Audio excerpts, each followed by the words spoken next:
here with Alex Tato Edestein, who is involved in the music industry. So he's appreciating the music and the visuals from the movie. Give me a little bit of just a summary. Having watched part two, how are you feeling? I loved it. I really loved the music selection. It was so trippy and it was so good. I loved it. How did you feel about the movie and the process, the creative process in it all, and the story and everything? That is really interesting. I had a lot of fun shooting it. My favorite scene shooting the guitar scene obviously. That was a lot of fun for me. I loved like creeping up behind Shy.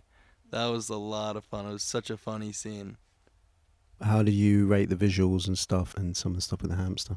The visuals were incredible. The people that you found to do that, they knocked it out of the park on the visuals. It was so good. They were really good. Yeah.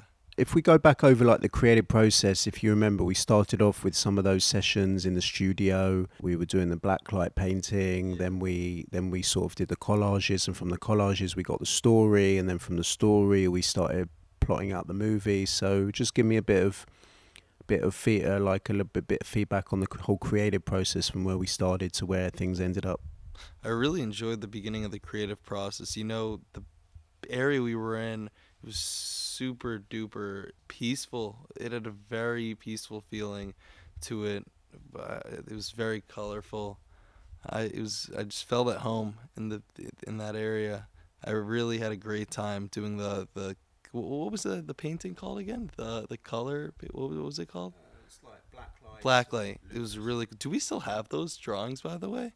It's okay if not. But anyways, yeah, no, that was so much fun. I had a really great time doing that, and also the collage. That was really cool too. I actually still have that in my room, and I'm gonna hang it up when I get home. I really love that. So the idea was to sort of show the creative process, how we could sort of make art and then get concepts from the art, and then that could flow into more sophisticated forms of art, which is like sort of videos where it's collaborative. There's different layers of narrative and characters. You know, how did you process all of that? Like you had the costumes you brought in, especially Yeah. the costumes. So give me a little bit about that. How we found sort of everyone had like their niche, and they put something in and then added to it. Of course. Well, so I had the nun costumes actually. I had those before I came to Bar Ilan actually. Me and my friends dressed up in those and went to a Limp Bizkit concert, and that was like one of the greatest nights ever. I just realized like, hey, it's so much fun dressing up as nuns and going out. And it's always a great time. Never had a bad time dressing up as nuns, and it's just really always 10 out of 10 time.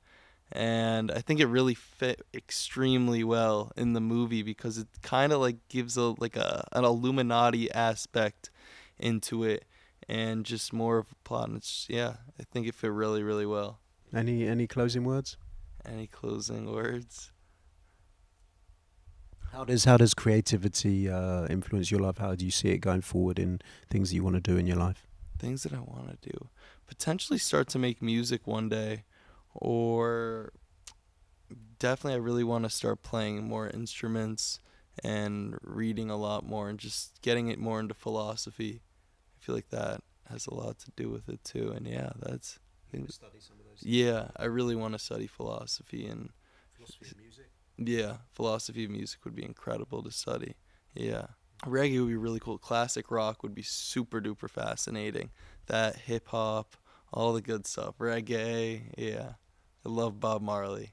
He's great. He's the goat. The goat. Who were the people you put me on to at the beginning of the year? Yeah, shout out the Young Israelites. Yeah, thank you. Yeah.